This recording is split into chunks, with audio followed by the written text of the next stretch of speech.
उर्वरित महाराष्ट्राच्या बैठका झाल्या। आज मुंबई, ठाणा जिल्हा त्याचबरोबर रायगड जिल्ह्याची आज बैठक घेतलेली आहे। त्याचबरोबर पक्ष संघटनेमध्ये फेरबदल करायचे, नवीन लोकांना संधी द्यायची, जुन्यांच्या बाबतीमध्ये जे कार्यक्षम आहेत त्यांना परत त्या ठिकाणी नवीन जोमाने पक्ष वाढीच्या संदर्भातून आता संघटनात्मक काम करण्याच्या बाबतीमध्ये भूमिका घेतलेली आहे। येत्या 1 महिन्याच्या कालावधीमध्ये परत पक्ष महाराष्ट्रामध्ये सगळीकडे जोमाने उभा राहिलेला तुम्हाला पाहायला मिळेल।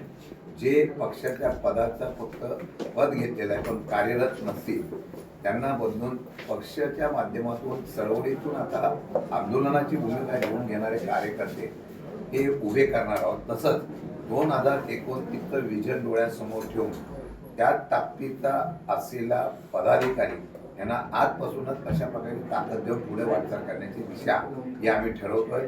आणि आज मला वाटतं की मुंबई प्रत्येक जिल्हा 6 जिल्ह्याची बैठका घेऊन प्रत्येक जिल्हा तालुका स्तरावरच्या बैठका घेऊन निर्णय घेतोय।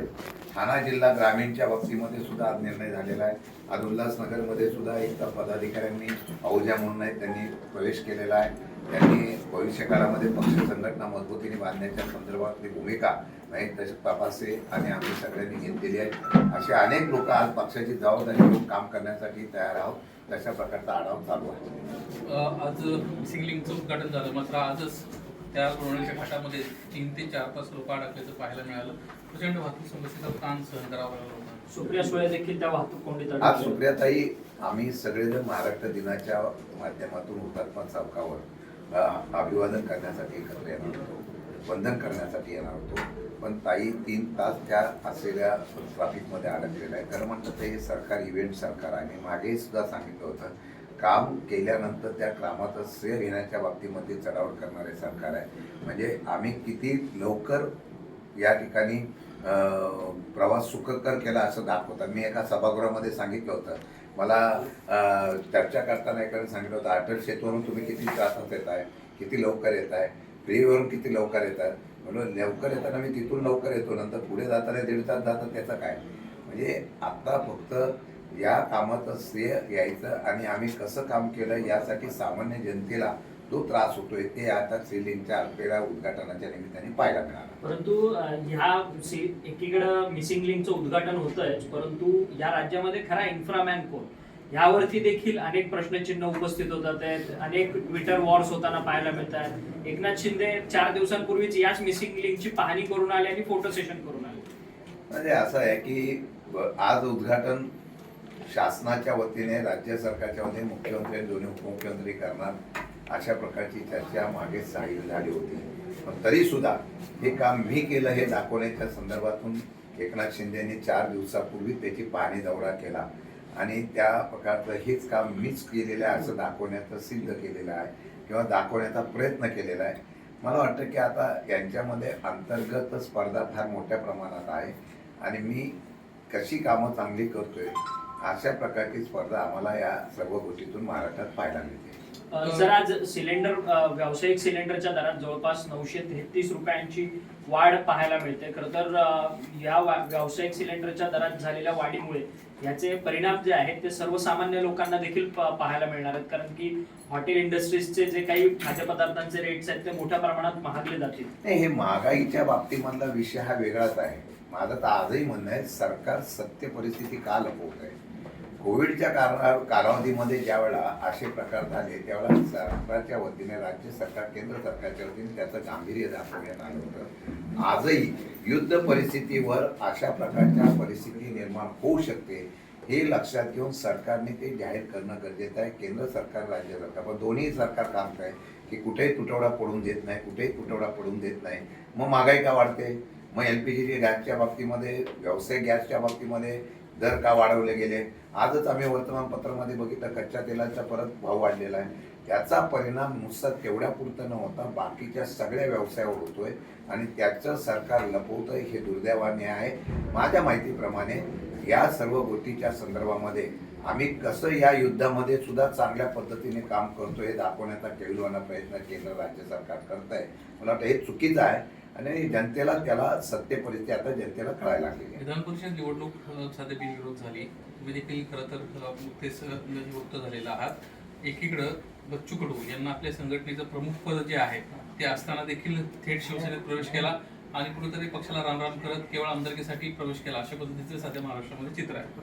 शशिकांत शिंदेंना अशाच अनुषंगाने काही प्रलोभन आली होती का किंवा विचारणा झाली होती का? कारण विधान परिषदेनं तुमचं काम पाहता तुमच्या वर्तेसभागृहात बोलणारा कोणी माणूसच नाहीये. अशा वेळी शशिकांत शिंदेंना ऑफर घेतली होती, म्हणजे काही विचारणा झाली का? नाही, मला 2014 पासून बऱ्याच ठिकाणी मला तशा प्रकारची चर्चा झाली होती, होत होती. म्हणजे काय आहे, मी म्हणाले वस्तुस्थिती आहे, विधान परिषदेमध्ये काही स्पेस लागतो, चेहरा लागतो, तो सरकारच्या पक्षाची भूमिका मांडणारा स्ट्रॉंग असावा लागतो. मी असं म्हणणार नाही, परंतु विधान परिषदेमध्ये आम्ही काही असे लोक होतो की त्यांच्या आम्ही ज्यावेळेला बोलायला उभा राहायचो किंवा मुद्दे सुद्धा मांडायचो त्यावेळेला त्याचा निश्चितपणाने उल्लेख ज्यावेळेला आमच्याबद्दल आभारच्या बाबतीमधलं भाषण होतं त्यावेळेला मुख्यमंत्री, दोन्ही उपमुख्यमंत्री आणि अनेक सदस्यांनी केला. मला वाटतं की आत्ताच्या ह्याच्यामध्ये सुद्धा अशा प्रकारची चर्चा काही लोकांनी आमच्याशी करण्याचा प्रयत्न केलेला होता. त्या केल्यानंतर सुद्धा माझं नेहमी एकच तत्व असतं की मी शरद पवारांचा निष्ठावंत पाईक आहे. त्यामुळे अशा चर्चेच्या माध्यमातून त्यांना पण कल्पना होती की आपण केलं, राज्याचा अध्यक्ष म्हणून मला जबाबदारी आहे. ज्यावेळेला अशा प्रकारची चर्चा जेव्हा केली गेली किंवा करण्याकरता चर्चा झाली तरी त्यांना माहिती की शशिकांत शिंदे पवारसाहेबांना काही सोडणार नाही. म्हणजे पवारसाहेबांच्यावर असलेले निष्ठावंत म्हणून माझ्या जो शिक्का आहे तो मला योग्य आहे आणि तशा प्रकारचा तो माझा अभिमान आहे. संध्या येत असतात, राजकारणामध्ये सगळं काही तसंच राहतं असं नसतं.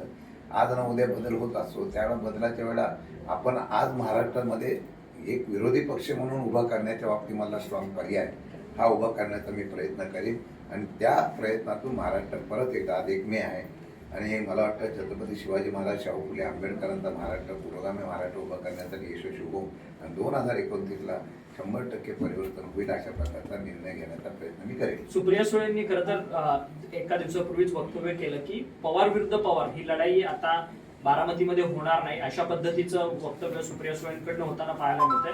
परंतु पुन्हा एकदा रोहित पवार म्हणतात की जर तो राष्ट्रवादी काँग्रेस, अजित पवारांचा पक्ष हा जर सत्तेसोबतच राहिला तर पवार विरुद्ध पवार अशी मात्र लढत होऊ शकते. पवार साहेबांचा एक ओळख जी बारामतीची आहे पवार कुटुंबियाची आणि शरद पवार साहेबांनी हे कुटुंब फार मोठ्या प्रमाणात जपलेलं आहे. मध्यंतरीच्या काळामध्ये ज्या पद्धतीने अजितदादांचं दुर्दैवाने निधन झाल्यानंतर ती सल जी आहे ती पवारसाहेबांच्या मनामध्ये पण आहे आणि सुप्रियाताईंच्या पण मनामध्ये आहे. बघा, राजकारणामध्ये कुटुंबामध्ये विभाजन होऊन राजकारण करण्याच्या बाबतीमधली भूमिका घेणं हे कितपत योग्य आहे प्रत्येकाने ठरवलं पाहिजे, प्रत्येक पक्षाने केलं. आम्ही सांगितलं ना की अजितदादांचा जेव्हा उमेदवारी निधनानंतर उमेदवारी अर्ज भरायचा होता, पहिल्या प्रथम आम्ही जाहीर केलं की आम्ही काय उमेदवार देणार नाही. मला वाटतं येणाऱ्या काळामध्ये सुद्धा या बाबतीमध्ये आम्ही आमची भूमिका मांडलेली आणि सुप्रियाताईंनी भूमिका मांडली म्हणजे त्यांनी विचार करून ती भूमिका मांडली. त्या भूमिकेची आम्ही त्या ठिकाणी त्यांनी घेतलेल्या निर्णयाची सहमत आहोत. आता ती पुढच्या लोकांनी कसं करायचं, काय नाही करायचं हा खरं म्हटलं तर तो त्यांचा विषय आहे. मी तुम्हाला खरंच सांगतो की राजकारणामध्ये नेतृत्वाच्या बाबतीमधला आदर जो आज आम्हाला पण आहे आणि आम्हाला अभिमान आहे, आम्ही शरद पवारांचे कार्यकर्ते आहोत म्हणून, परंतु तो आदर हळूहळू कमी करण्याचा प्रयत्न ज्यावेळेला होतो त्यावेळेला दुःख होतं आणि त्या दुःखातून ज्यावेळेला अशा प्रकारच्या चर्चा येतात मला वाटतं सगळ्यांनी तो विचार केला पाहिजे. आमचा ओळख जी आमची आहे ती शरद पवार आहे. आमची ओळख स्वतंत्र करण्याचा प्रयत्न केला तर आम्ही शून्य.